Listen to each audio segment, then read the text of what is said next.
आचार्य चाणक्य, जी हाँ, जिनकी चाणक्य नीति के बारे में आप सभी जानते होंगे।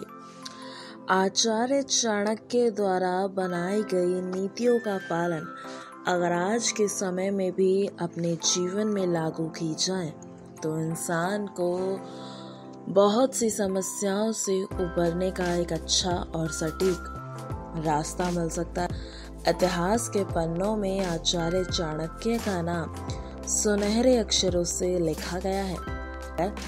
आज भी आपके मन में ये प्रश्न है कि आखिरकार आचार्य चाणक्य थे कौन, कहाँ इनका जन्म हुआ, कैसे इनकी शिक्षा हुई। तो चलिए आज हम आपके इन्हीं सभी प्रश्नों का उत्तर देते हैं। जी हाँ, आपको बता दें कि आचार्य चाणक्य को ही कौटिल्य, विष्णुगुप्त और वात्स्यायन कह करते थे। उनका जीवन बहुत ही ज्यादा कठिन और रहस्य से भरा हुआ था। जी हाँ, बता दें आपको कि मगध के सीमावर्ती नगर में एक साधारण ब्राह्मण आचार्य चणक रहते। चणक मगध के राजा से असंतुष्ट थे। चणक किसी भी तरह महामात्य के पद पर पहुंचकर राज्य को विदेशी आक्रांताओं से बचाना चाहते थे। इसके लिए उन्होंने अपने मित्र अमात्य शक्टार से मंत्रणा कर धनानंद को उखाड़ फेंकने की योजना बनाई, लेकिन गुप्तचर के द्वारा महामात्य राक्षस और कात्यायन को इस षड्यंत्र का पता लग गया। उसने मगध सम्राट घनानंद को इस षड्यंत्र की जानकारी दे दी।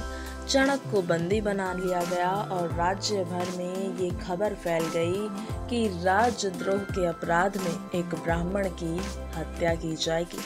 चणक के किशोर पुत्र कौटिल्य को ये बात पता चली तो वो बेहद चिंतित और दुखी हो उठे। चणक का कटा हुआ सिर राजधानी के चौराहे पर टांग दिया गया। पिता के कटे हुए सर को देखकर कौटिल्य यानी कि चाणक्य की आंखों से आंसू टपक रहे थे। और ये उस वक्त की बात थी जब चाणक्य केवल 14 साल के थे। रात के अंधेरे में उसने बांस पर टंगे अपने पिता के सर पर धीरे धीरे नीचे उतारा और एक कपड़े में लपेट कर चल दिया। अकेले पुत्र ने पिता का दाह संस्कार किया। तब कौटिल्य ने गंगा का जल हाथ में लेकर शपथ ली थी कि हे गंगे, जब तक हत्यारे धनानंद ने से अपने पिता की हत्या का प्रतिशोध नहीं ले लूंगा, तब तक पकाई हुई कोई वस्तु नहीं खाऊंगा। जब तक महामात्य के रक्त से अपने बाल नहीं रंग लूंगा, तब तक शिखा खुली ही रखूंगा। तर्पण तभी पूरा होगा जब तक कि उनके हत्यारे धनानंद का रक्त पिता की राख पर नहीं चढ़ेगा। हे यमराज, धनानंद का नाम तुम अपने लेखे से काट दो, क्योंकि उसकी मृत्यु का लेख अब मैं ही लिखूंगा। इसके बाद कौटिल्य ने अपना नाम बदलकर विष्णुगुप्त रख लिया। एक विद्वान पंडित राधा मोहन ने विष्णुगुप्त को सहारा भी दिया। राधा मोहन ने विष्णुगुप्त की प्रतिभा को पहचाना और उन्हें तक्षशिला विश्वविद्यालय में दाखिला दिलवा दिया। ये विष्णुगुप्त अर्थात चाणक्य के जीवन की एक नई शुरुआत हो रही थी। तक्षशिला में चाणक्य ने न केवल छात्र, कुलपति और बड़े बड़े विद्वानों को अपनी तरफ आकर्षित किया, बल्कि उसने पड़ोसी राज्य के राजा पोरस से भी अपना परिचय बढ़ा लिया था। सिकंदर के आक्रमण के समय चाणक्य ने पोरस का साथ दिया। सिकंदर की हार और तक्षशिला पर सिकंदर के प्रवेश के बाद विष्णुगुप्त ने अपने गृह प्रवेश मगध चले गए और यहाँ से प्रारंभ हुआ उनका एक बार फिर से नया जीवन। उन्होंने विष्णुगुप्त नाम से शक्टार से मुलाकात की। पिता का मित्र शक्टार जो बेहद ही वृद्ध हो चला था। चाणक्य ने देखा कि मेरे राज्य की क्या हालत कर दी है घनानंद ने।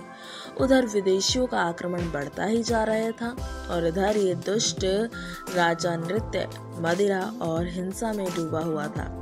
एक बार विष्णुगुप्त भरी सभा में पहुंच गए। चाणक्य ने उस दरबार में क्रोधवश ही अपना परिचय तक्षशिला के आचार्य के रूप में दिया और राज्य के प्रति अपनी चिंता व्यक्त की।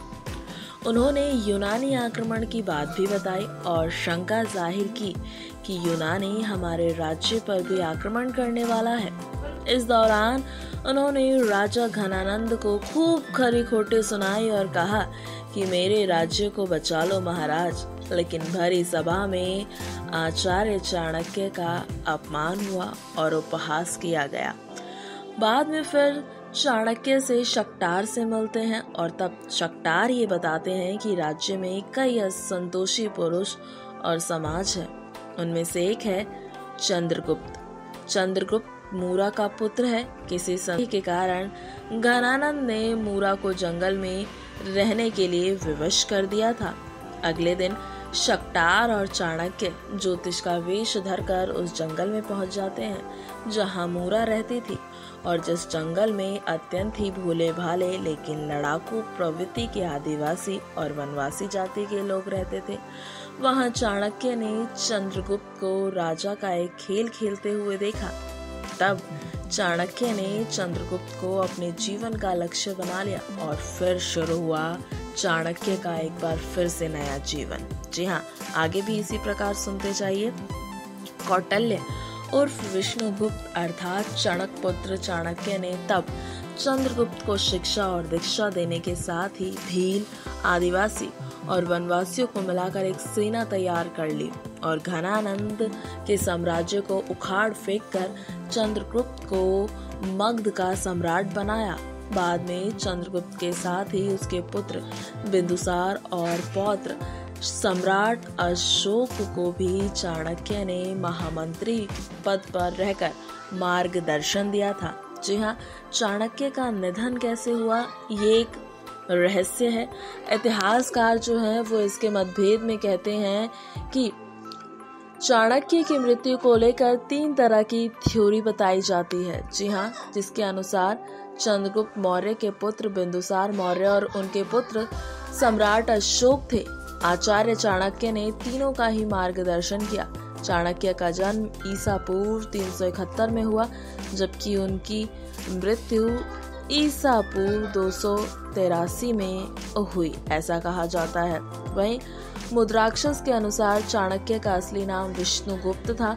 चाणक्य के पिता का नाम चणक था। चाणक्य के पिता चणक की मगध के राजा द्वारा राजद्रोह के अपराध में हत्या कर दी गई थी। कुछ सवाल अगर अभी भी आपके चाणक्य को लेकर अधूरे रह गए हैं तो आप हमें कमेंट बॉक्स में बता सकते हैं। नेक्स्ट 9 स्पिरिचुअल से आर्थिक रिपोर्ट।